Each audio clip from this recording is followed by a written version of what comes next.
আল্লাহর ক্ষমা পাওয়ার স্পেশালি বেসিকগতভাবে 6টা উপায় আছে আল্লাহর ক্ষমা পাওয়ার। তার মধ্যে একটা উপায় হলো আল্লাহর ক্ষমা পাওয়ার জন্য আপনার ঈমান এবং আমল লাগবে। ঈমান যদি না থাকে, আমল যদি না থাকে, এমনি এমনি ক্ষমা পেয়ে যাবেন, আল্লাহ মাফ করে দিবে, গুনাহ খাতা করি, অসুবিধা কি, আল্লাহ তো ক্ষমাশীল, মাফ করে দিবে। বিষয়টা আবার এত সহজ না, লাগবে কিছু শর্ত পূরণ করতে হবে। প্রত্যেকটা জিনিসের নিচে লেখা থাকে না শর্ত প্রযোজ্য। শর্ত 1 নম্বর শর্ত হলো ঈমান থাকতে হবে, আমল থাকতে হবে। সূরা ফাতিহা 48 নম্বর সূরা 29 নং আয়াত, নিশ্চয় যারা ঈমান আনবে এবং আমলে সলিহা করবে তাদের জন্য রয়েছে ক্ষমা এবং তাদের জন্য রয়েছে প্রতিদান।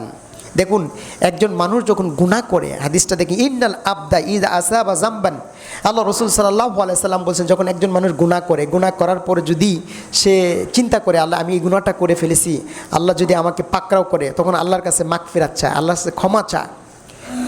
তখন আল্লাহ রাব্বুল আলামিন বলেন যে এই যে আমার বান্দাটা আমার কাছে ক্ষমা